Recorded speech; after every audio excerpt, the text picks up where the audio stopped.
chez la servante de Dieu, Maman Lydie Pacifique, à qui j'ai fait une surprise. Et c'est vraiment un réel plaisir de pouvoir la rencontrer. Et comme le Seigneur est aussi le maître des temps et des circonstances, donc nous aussi nous en profitons pour pouvoir parler des questions existentielles, des questions qui que l'on se pose aussi en tant que chrétienne. Et donc j'ai pensé pouvoir en discuter avec Maman Lydie Pacifique, qui d'ailleurs j'ai pris au dépourvu. Elle ne s'y attendait même pas, mais bon, on a saisi l'opportunité et voilà, on vous fait part. Shalom maman. Shalom, soeur Vanessa. En tout cas, je vous ai surprise. Hein. Oui. Je suis Moi-même même étonnée. aussi, je m'y attendais pas. Mais bon, je pense que l'occasion est pour nous favorable. Maintenant que je vous ai trouvé au moins à la maison, de pouvoir discuter de certaines questions que parfois nous chrétiennes, on se pose. Nous savons que vous êtes la coordonnatrice de l'équipe de Maman de la mission évangélique Exode. Et nous, en tant que servantes qui vous suivons aussi, et même ceux qui ne prient pas avec nous, je pense qu'ils seront vraiment bénis par cette vidéo. Et donc, toujours dans l'esprit de pouvoir comprendre les choses, nous constatons aujourd'hui qu'en tant que chrétiennes, nous nous posons la question, est-ce qu'il y a un certain âge où une chrétienne peut se marier? D'abord, merci beaucoup, la chère Vanessa. C'est vrai, c'est une surprise. Bon, mais c'est comme j'ai toujours dit, une servante doit se préparer toujours, parce que tu ne sais pas à quel moment ça peut venir. Bon, merci pour la question.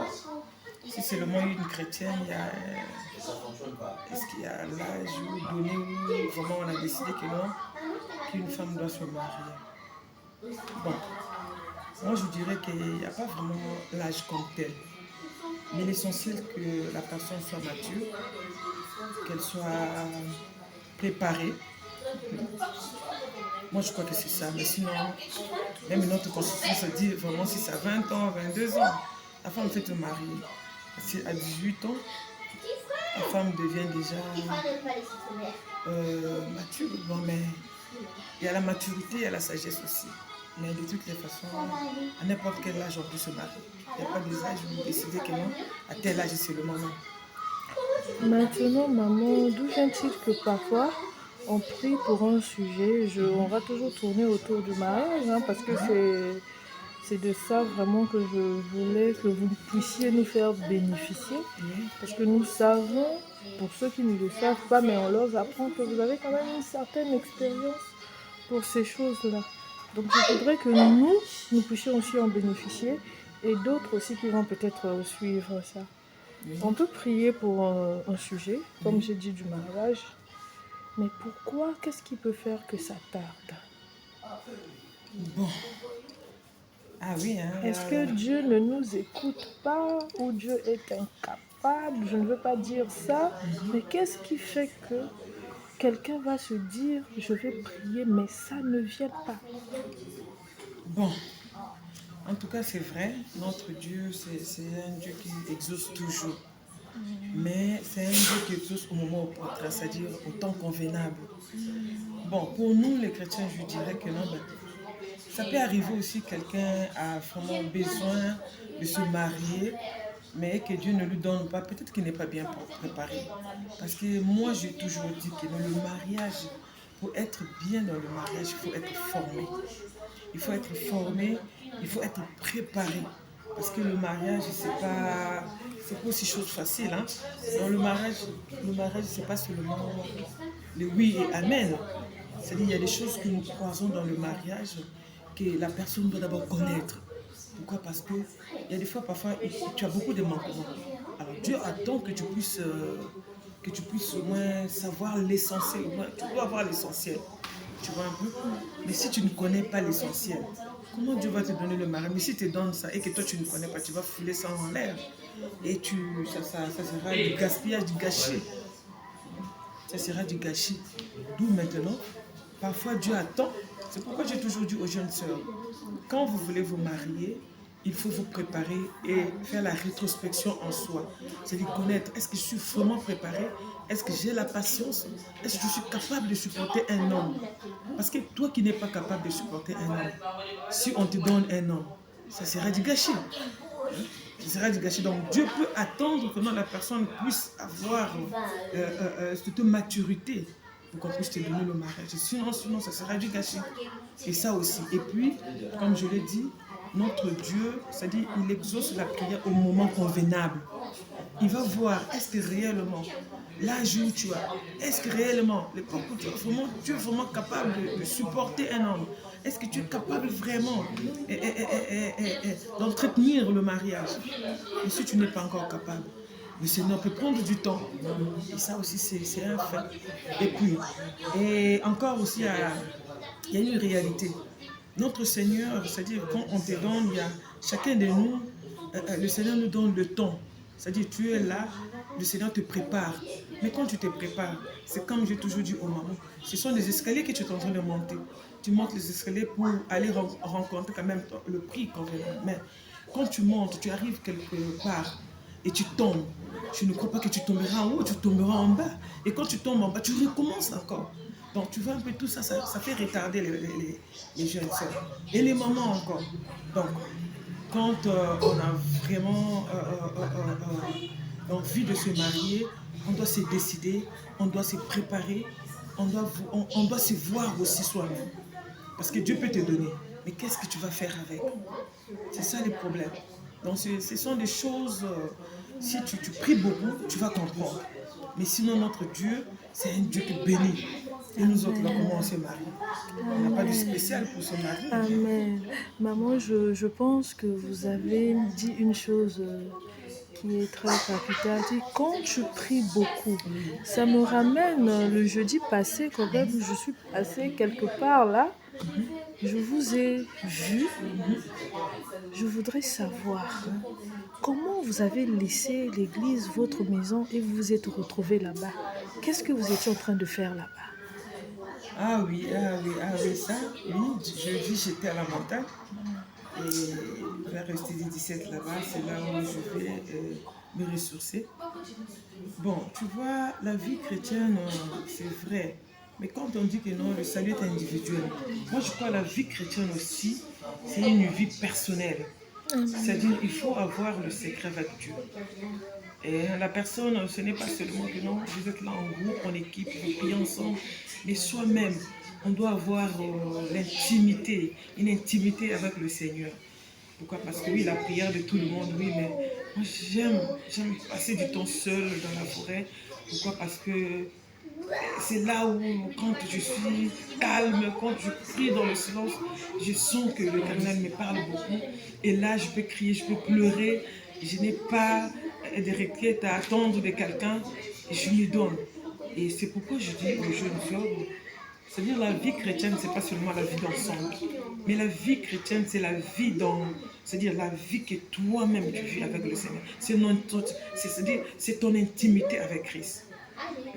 C'est-à-dire s'approcher de Dieu, chercher la face de Dieu, c'est très important. C'est ça qui fait grandir une personne. Et je l'ai souhaité aussi, je pouvais dire aussi à toutes les mamans, jeunes sœurs de l'église, que vraiment, il faut avoir l'intimité avec Christ. Ayez votre vie personnelle à vous pour avoir l'intimité avec Christ. Approchez-vous de Christ. Passez beaucoup du temps avec le Seigneur seul. Et moi, je crois que ça paye beaucoup. C'est pourquoi vous ne m'avez pas vu que peut-être je parlais avec qui que ce soit. Non, mais je priais, j'étudiais la parole de Dieu. Et c'est ce que j'ai toujours fait. Okay. Merci beaucoup, maman, de nous livrer ces secrets-là. Donc, si on peut résumer, c'est-à-dire que Dieu ne tarde pas de nous donner des choses, mais ça veut dire qu'on doit se préparer à recevoir les choses que Dieu a promis nous donner. Et aussi, on ne va pas seulement aussi rester là à attendre, mais on doit avoir des moments de prière. Si je peux résumer un peu le message que vous nous avez transmis, on doit avoir des moments d'intimité, des moments où on parle seul à seul, comme vous l'avez fait le jeudi quand on vous a vu à la montagne. Vous nous avez expliqué que vous prenez du temps seul. La prière, ce n'est pas seulement prier ensemble avec des gens, mais avoir ces moments-là où tu es seul face à ton Créateur. Vraiment. Merci beaucoup, maman. Mais nous savons aussi que nous sommes dans une société, en tant que chrétienne aussi. Peut-être si je peux le dire, il y a certaines choses qu'on voit, qu'on se dit, mais quelle est ma limite en tant que chrétienne? Par exemple, la façon de s'habiller, la façon de se comporter, la façon d'être dans la société. Et comme nous savons aujourd'hui, les réseaux sociaux nous mettent en connexion avec plusieurs personnes, plusieurs groupes. Et toujours aussi sur les réseaux sociaux, on est tombé dans un inbox sur un fait, une jeune sœur qui se posait la question de savoir. Ça, c'est un fait de société. Il faut qu'on en parle aussi pour essayer aussi d'éduquer aussi nous, jeunes sœurs chrétiennes, mamans chrétiennes qui peut-être faisons face à certains complexes. La jeune sœur se posait la question de savoir est-ce que c'est bien pour une chrétienne? Est-ce que c'est un péché qu'elle se fasse une chirurgie esthétique?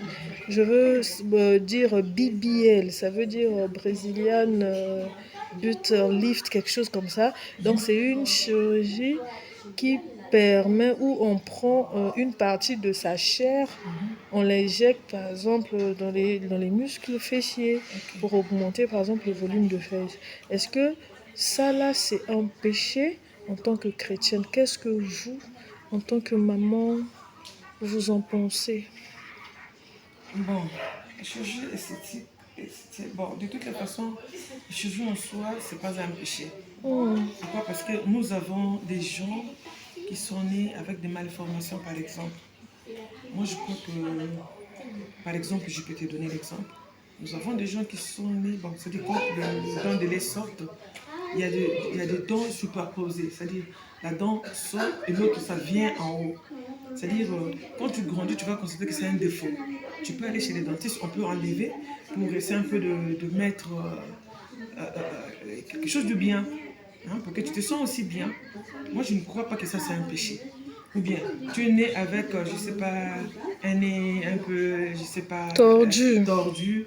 Tu peux y aller, on arrange. Je ne crois pas que ça, c'est un péché. Bon, maintenant, ça devient un péché quand il n'y a pas un défaut, mais tu veux seulement de toi-même. Ce que Dieu a créé, tu veux encore, c'est-à-dire, tu veux encore faire de ta façon. Ça, c'est autre chose. Mais embellir quelque chose, nous voyons dans le livre d'Esther, on nous dit que non, Esther était restée 6 mois. On leur donnait des produits cosmétiques. Tu vois? Alors pour s'embellir. Donc s'embellir, ce n'est pas un problème. Pour rendre celui-ci a un défaut et qu'on prend une partie de ton corps pour ramener là où il y a le défaut pour que ça soit bien. Moi, je ne trouve pas que ça c'est un péché. Mais corriger ce que Dieu a fait, par exemple. Moi, je me lève ici. Je vais le faire piquer pour que le lèvre là soit beau. Ah, ça, c'est un autre problème. Mais s'il y a quelque chose qui ne va pas, exemple, j'ai des défauts par exemple dans les joues et je veux que ça puisse avoir une bonne de forme. On me prend une partie dans la cuisse, on met ici. Je ne sais pas, moi je ne trouve pas vraiment. Et ça, c'est pas un problème. Un problème, c'est quand on veut corriger ce que Dieu a fait et que les gens trouvent que c'est bien, mais toi, avec ton orgueil, Ton avec complexe. ton complexe, tu veux corriger. À ce moment-là, ça devient autre chose. Donc voilà ce que je peux dire, mais sinon, je ne sais pas si c'est juste ce que je dis. Bon, oui, Pour moi, c'est ça. ouais. Parce que, oui, c'est ça. Parce que c'est le BBL là, c'est une chirurgie où on prend une partie de ton corps pour, par exemple, augmenter le volume fessier et tout. Bon, on a... Bon, augmenter le volume fessier, bon. Est-ce que ces fesses-là, parce qu'il y a des gens qui ont eu des injections, et les fesses ont, c'est-à-dire, ils ont eu des plaies par exemple. Exemple, j'ai ma petite soeur qui avait eu trop des injections, et on avait infusé quand il y avait, comment on appelle ça, c'est-à-dire l'injection était enflée. Maintenant, quand on enlevait la suppuration, et la fesse était devenue un peu... Plate. Tu comprends, hein? C'est-à-dire, il y a un défaut. En ce moment-là, si elle va arranger et qu'il dit que non, on prend une partie d'elle quelque part pour mettre là-bas, pour que ça puisse avoir une forme, moi je ne trouve pas où est le péché. Ça sera un péché si seulement on veut ajouter là où Dieu a... Là où c'est bien, mais tu fais exagérer. Là, en ce moment, parce que peut-être c'est nuit, hein? Voilà, je sais pas. Moi, c'est comme ça que je prends les choses. Merci beaucoup, maman. Et j'espère que la sœur qui a eu ce problème pourra tomber sur cette vidéo. En tout cas, nous l'espérons avec la force des réseaux sociaux. Et je crois qu'elle sera aussi réconfortée dans son idée de faire sa chirurgie. En tout cas, c'était un réel plaisir de vous avoir et avec votre permission, si on peut avoir ces quelques minutes chaque semaine pour nous édifier, ça serait une bonne chose.